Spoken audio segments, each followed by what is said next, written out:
Magandang gabi po. 3 menor de edad ang patay matapos masagasaan ng tren sa Maynila. Ang mga biktima nagiinuman daw sa riles at pumailalim pa sa tren. Nakatutok si Athena Imperial. Kuha ang cellphone video na ito ilang sandali matapos ang malagim na sinapit ng 6 na kabataang magkakaibigan na nasagasaan ng tren sa Barangay 368 Zone 37 Santa Cruz, Maynila madaling araw kanina. Humandusay ang mga biktimang 12 hanggang 15 anyos. Dead on the spot ang dalawa sa kanila. Ang iba, dali-daling inilagay sa stretcher ng mga rescuer at isinugod sa ospital.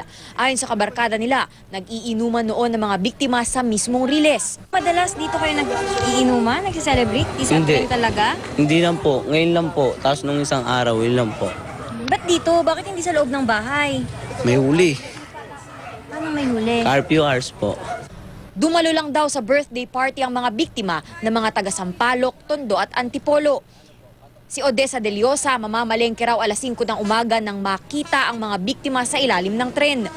May tao ron, no? Nasilip namin.